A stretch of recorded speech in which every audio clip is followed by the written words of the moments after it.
দীর্ঘদিন পর চালু হতে যাচ্ছে দুবাই ওয়ার্ক ভিসা। আপনারা যারা যারা দীর্ঘদিন ধরে অপেক্ষা করতেছেন যে আপনারা দুবাই যাবেন, কিভাবে দুবাই যাবেন, কিভাবে ওয়ার্ক ভিসা আপনারা পেতে পারি, কিভাবে আপনারা লেবার ভিসা পেতে পারেন, আপনারা এই ধরনের অনেক কাঙ্ক্ষিত বাংলাদেশের বাইরে অপেক্ষা করতেছেন। তো অনেকে কিন্তু সঠিক ইনফরমেশনটা জানে না।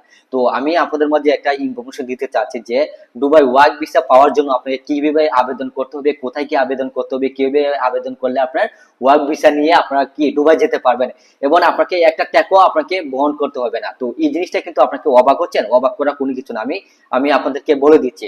আচ্ছা, প্রথমে কি আমরা জানতে চাচ্ছি যে দুবাই কিভাবে ভিসা পাওয়া যায়, দুবাই কিভাবে ওয়ার্ক ভিসা পাওয়া যায়, কিভাবে লেবার ভিসা পাওয়া যায়, কিভাবে কাজের ভিসা নিয়ে আমি দুবাই যেতে পারবো।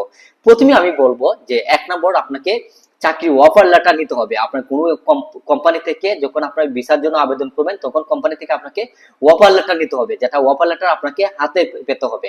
তো 2 নম্বর হচ্ছে কোম্পানি ভিসা পাওয়ার জন্য আপনাকে কিভাবে কি আবেদন করতে হবে, অনলাইনের মাধ্যমে, কোনো রিক্রুটিং এজেন্সির মাধ্যমে, কোনো সরকার অনুমোদিত এজেন্সির মাধ্যমে আপনাকে কি কিভাবে আবেদন করতে হবে কোম্পানি ভিসা পাওয়ার জন্য।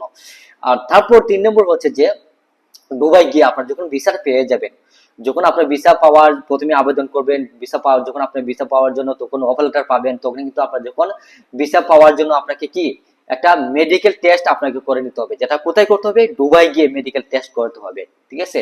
4 নম্বর, তো যখন আপনার মেডিকেল টেস্ট আপনার কমপ্লিট হবেন, আপনি এলিজিবল হবেন, আপনার মানে সুস্থ বডি ফিটনেস আপনি মানে এলিজিবল হবেন, তখন কিন্তু আপনাকে দুবাই থেকে আপনার কি দিবে, এমিরাত আইডি এবং ফার্স্ট রেসিডেন্সি ভিসা আপনাকে হাতে তারা দিয়ে দিবে 2 বছরের জন্য। আপনার কিন্তু রেসিডেন্সি ভাবে আপনি সুন্দরভাবে দুবাই বসবাস করতে পারবেন, দুবাই কাজ করতে পারবেন।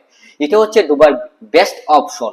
তো আমি মনে রাখবেন, আপনার লাস্ট মোমেন্টে আমি একটা কথা বলতে চাচ্ছি, যারা যারা দুবাই ওয়ার্ক ভিসা চালু আছে, তবে আপনাকে অফার লেটার নিতে হবে কোনো এজেন্সির মাধ্যমে আবেদন করে, বিশ্বস্ত এজেন্সির মধ্যে আবেদন করে, কোনো কোম্পানি থেকে আপনাকে যখন অফার লেটার পাবেন তখন কিন্তু আপনারা দুবাই যেতে পারবেন।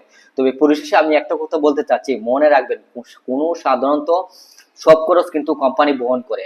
আপনার যখন অফার লেটার পাবেন, কোম্পানি যখন আপনাকে অনুমোদন দিবে, কাগজ দিবে, তখন কিন্তু কোম্পানি আপনার সম্পূর্ণ খরচ তারা বহন করে আপনাকে দুবাই নিয়ে যাবে। তবে কোনো ফেক এজেন্সির মাধ্যমে আপনারা কিন্তু টাকা পয়সা লেনদেন করবেন না। এই বিষয় নিয়ে আপনার দ্রুত বিরত থাকবেন, আপনার সঠিক তথ্য নিয়ে আপনারা আবেদন করবেন। তো আজকের মতো এই ভিডিওটা যদি ভালো লাগে থাকে ভিডিওটা লাইক কমেন্ট করে আমাকে সাপোর্ট দিবেন। আসসালামু আলাইকুম।